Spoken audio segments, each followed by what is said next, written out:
Shem, Noah's eldest son.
Hunter and a renowned leader. He founded the first great cities of human civilization, including Babel, in the land of Shinar. Japheth's descendants journeyed far and wide, spreading into the coastal lands and the isles of the nations. They ventured north and west, settling vast territories that would encompass Europe and parts of Asia. Japheth's sons, Gomer, Magog, Javan, Tubal, Meshech, and Tiras, became the ancestors of many peoples. Gomer's lineage spread into the lands of the Indo-Europeans, while Javan's descendants are associated with the Greeks and other maritime peoples. The offspring of Magog and Tubal are linked to regions of the Caucasus and Central Asia. These three lineages, Semitic, Hamitic, and Japhethic, represent the roots of the world's nations according to the Bible. The Semites, through Abraham, gave rise to the Israelites and Arabs. The Hamitic peoples laid the groundwork for advancements in art, architecture, and governance. Japheth's descendants carried these influences far and wide, ensuring their integration into global culture. Even today, the echoes of these divisions are felt. The Semitic peoples remain at the heart of religious and historical narratives, as the Jews and Arabs trace their roots back to Abraham. The lands of the Hamitic peoples, Africa, Egypt, and Canaan, hold archaeological and historical treasures that speak of their ancient achievements. The Japhethic nations encompass a vast array of cultures, from the Indo-Europeans to the maritime peoples of the Mediterranean. But understanding this history would be incomplete without considering the context of the civilizations in which these events unfolded. As humanity multiplied, the people journeyed eastward seeking a place to settle. Their steps brought them to the plains of Shinar, a vast and fertile land rich with opportunity. Led by Nimrod, a descendant of Cush, they envisioned a city that would anchor their growing numbers and secure their place in history. Nimrod's fame had spread as a mighty hunter and a powerful leader. His charisma and vision drew people to him, and under his guidance, they began to dream of something extraordinary. "Come," they said to one another, "let us make bricks and bake them thoroughly." The people worked tirelessly, using baked bricks instead of stone and mortar from tar pits. With their newfound unity, they devised a grand plan. "Let us build ourselves a city and a tower whose top will reach the heavens. Let us make a name for ourselves, so that we will not be scattered across the face of the whole earth." The tower began to rise, a testament to their ambition. Day after day, bricks were laid, and the city grew around the structure. Nimrod's voice rang out, inspiring the workers. "This tower will be our legacy. With it, we will touch the heavens and secure our place forever." The people believed him, their unity fueled by pride and their desire to defy God's command to fill the earth. But in the heights of heaven, God saw their endeavor. He observed the pride in their hearts, the defiance in their actions, and the dangerous unity that sought to usurp his purpose. Turning to his heavenly court, he said, "Behold, they are one people, and they all have one language. This is only the beginning of what they will do. Now nothing that they propose to do will be impossible for them. Let us go down and confuse their language, so that they may not understand one another's speech." Suddenly, confusion swept through the camp like a storm. A worker shouted for more bricks, but his words were incomprehensible to those around him.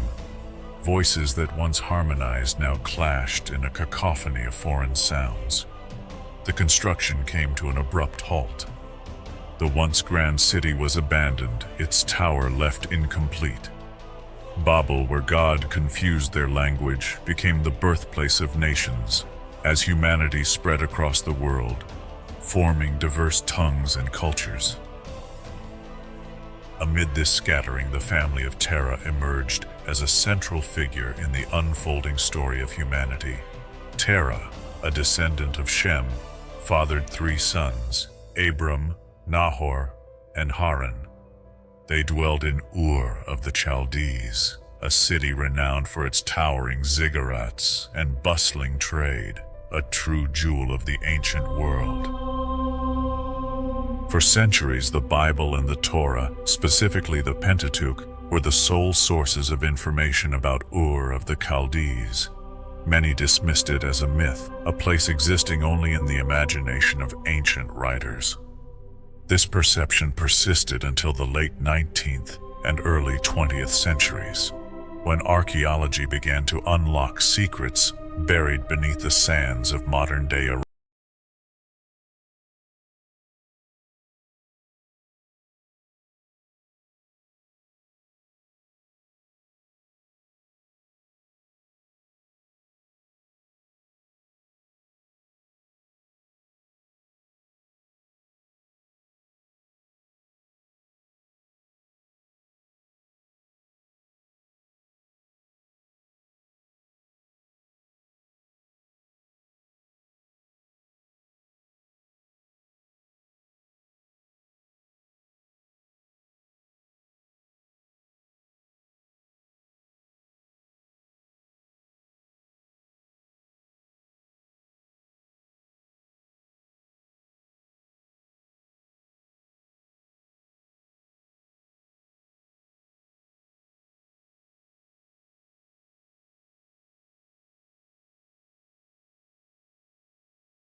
also from the polytheistic traditions that surrounded him.